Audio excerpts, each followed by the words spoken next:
Hi you guys, it is me, Lanice, and I'm here with another video for you guys.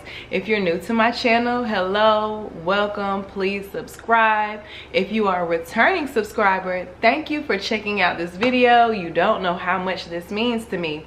So I have made it to 550 subscribers, and I have to thank each and every one of y'all, because you ain't have to be here with me, but you here with me.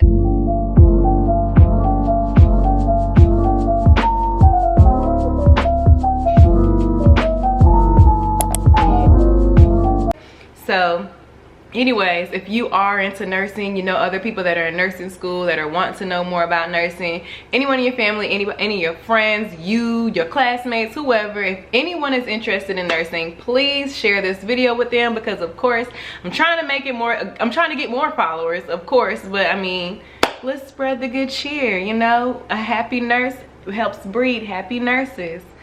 I made that up, but okay. So again, if you're new to my channel, my name is Lanice. I deliver you guys great nursing content, lifestyle videos, and mental health videos.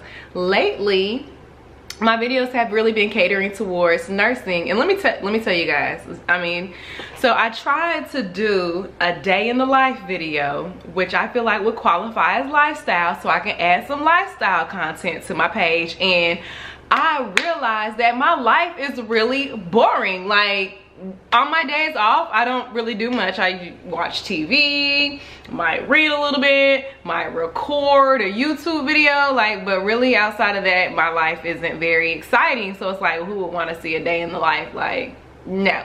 So just to tell you guys the story, that's why lately I haven't been having any lifestyle videos, because I tried and I didn't succeed. So I'm trying to get back up again with another great idea. And I also talk about mental health. So I haven't had very many sit down videos on mental health, but I am starting a web series on my journey through mental health. So hopefully that will be out and fresh for you guys. So you have to be one of my followers or watching this video to know that, because I'm trying to keep my moves silent, even though I just told y'all.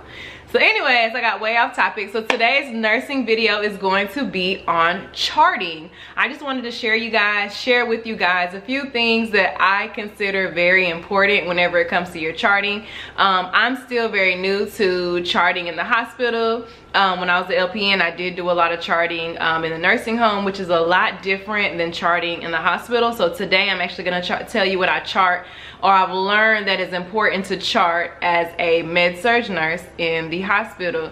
So the charting that you do if you're already a nurse, the charting that you do on your floor, of course, may be different than my floor, because of course I work in cardiac, you might work in ortho, you might work in the OR, you might work in IV teams. Everybody's charting is going to be a little bit different depending on the specialty of your floor.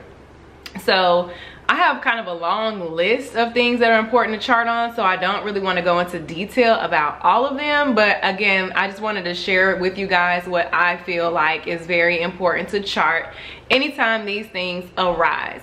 So the first thing that I really feel like is very important for you to chart are vital signs. Vital signs are vital. If there was a #1 thing that you make sure you chart, it's your vital signs. Your vital signs will tell you a lot about what's going on with the patient, especially if they have vital signs that are out of range. You know, if you have a high temp, you know, you kind of think about fever or infection. A high temp is a fever, but you start to think about infection, things like that. Somebody has a high heart rate or high blood pressure, you know, you want to think about the heart, different things like that. So vital signs, I feel like, are vital also because whenever you reach out to a physician or a provider, as they call them, you want to know what the vital signs are on that patient, because if you don't, you're going to feel really slow, because they're going to be like, well, what are the vital signs? You're going to be like, I should have got that first. But yeah, so vital signs are very important. Got my handy dandy notebook so I don't go off on a tangent. But vital signs are very important. Acute episodes are very important, like somebody's having a hard time breathing right now, and they might need an inhaler. So you want to chart those acute episodes, but that also leads me into my next thing, is you also want to always chart whenever you speak to a provider. Whenever you reach out to a provider, no matter if they're the surgeon, if they're the attending, if they're the cardiac provider, any provider you reach out to, you want to make sure you chart that. So an easy way for me to remember to chart that is the hospital that I work at, we use an electronic medical record system called Epic, and in Epic we use flow sheets a lot. Yes, you can write notes, but nowadays writing notes might do you more harm than help, so we use a lot of flow sheets. On the flow sheet, it allows you to tell what time, what provider you spoke to, what did you say to them, how did you say it, whether it was mobile message, phone, face to face, and then you're also able to chart what the physician, how the physician answered your question, or if you're still waiting for an answer. It's very thorough, but it gets straight to the point. So yes, anytime you talk to a provider, you want to chart it. Something else that I feel like is important to chart are your blood sugars. Blood sugars are very important to chart, and even if you're not a nurse, if you're in nursing school, you already know why blood sugars are important. However much insulin you give is based off their blood sugar, and if somebody's blood sugar goes really low, they're not gonna feel too good, and if their blood sugar goes really high, they're really not gonna feel too good. So blood sugars are very important. Another thing that's important on majority of the floors that I worked at, mostly I think in the hospital system period that I work at, that they like for you to chart your rounds.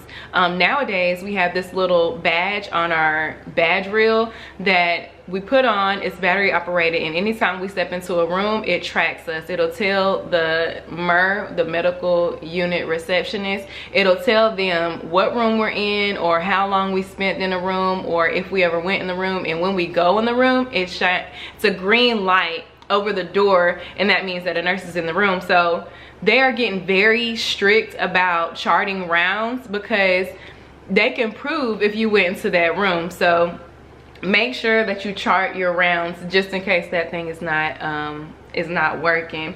So you also want to chart your your medication administration. You not only want to chart, you know, the patient that you gave it to, what medication it was, not the basic stuff, but you also especially want to chart whenever a patient refuses a medication, whenever a patient is too lethargic, or too, you know, they're not able to take their medication. You want to chart why it wasn't administered. You definitely want to chart if you haven't given insulin. So I ran out of memory, as I do on every video, but I was talking about you want to chart everything that you can about the medication administration.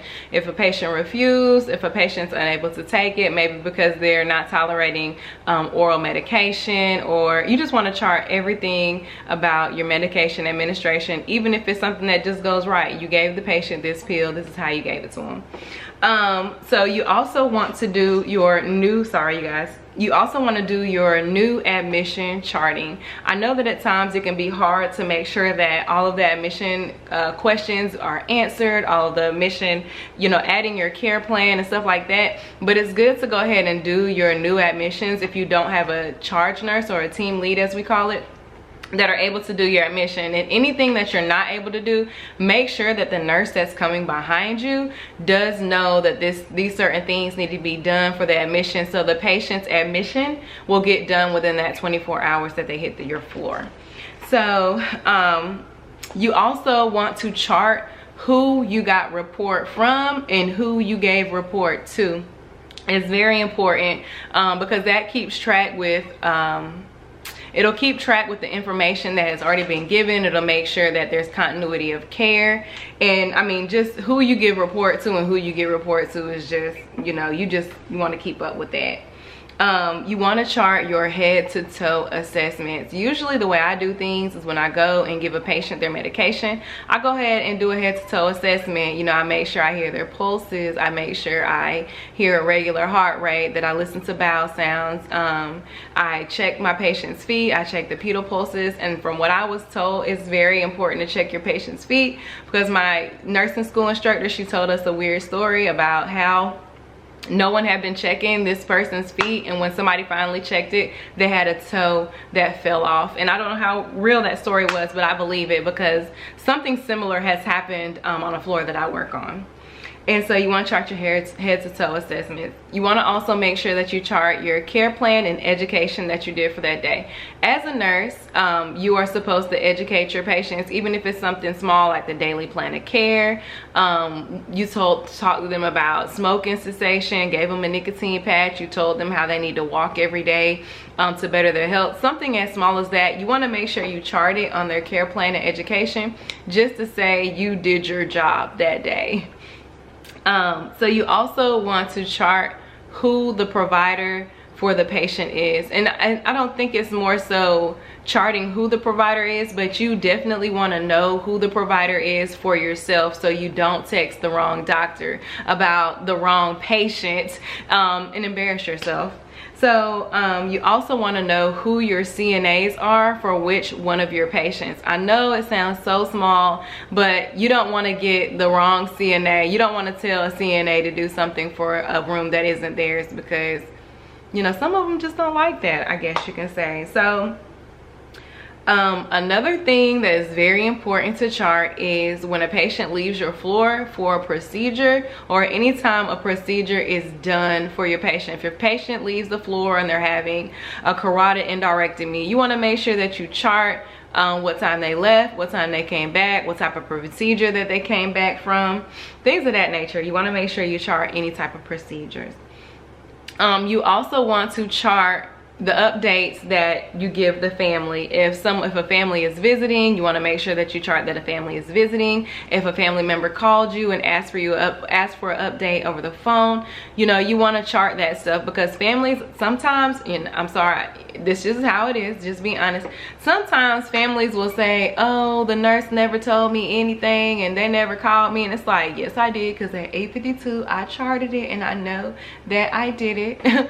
So, you know, you want to make sure you want to chart anytime that you're updating a family member or a family member is in the room.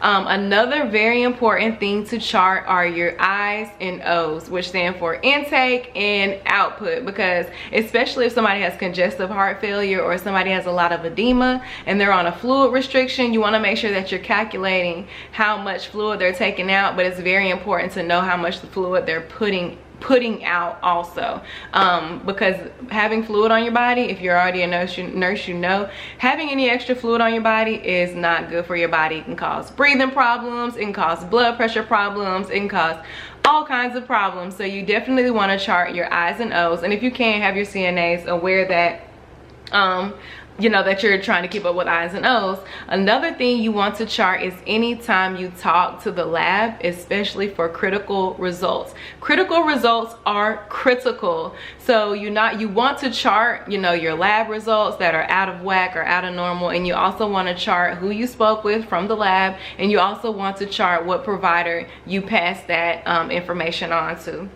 And another thing that is very, very important for my hospital, and I'm almost guaranteeing you that it's important at any hospital, is a pain assessment. You want to make sure that at least one time on your shift, you chart an assessment, that you ask that patient if they were in pain, how much pain they're having, what you did, you know, what intervention you did for that pain. And if you gave them a pain medication, you always want to chart, you reassess the pain. That is very, very important to nursing. So the last thing that I guess I want to tell you guys to chart, or that's kind of very important to do to make sure that you're covering your ass, is you always want to chart your wound care. And if you don't chart it, you want to make sure that whenever you dress your wound, that you sign it with your signature, or your initial, excuse me, you date it for what day you changed the dressing, and you also want to write the time, so no one can say that you didn't change the dressing or that a new dressing is not up there,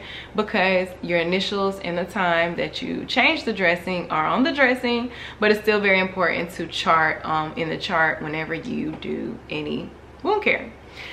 So those were just my top things that I try to make sure that I chart throughout the day. And anybody else, you know, if you chart or if you are on a different floor and there's things that you specifically have to chart for your floor, please share that down below, because there are going to be people watching this video that are not only interested in med-surg nursing. There are people that's going to watch this video and, you know, they might plan on being an OR nurse or a neonatal nurse, or, you know, all sorts of nurses, like I said, have different charting methods. And so if you are a nurse and you chart on things like nothing like what I chart, please just comment down below and let me know.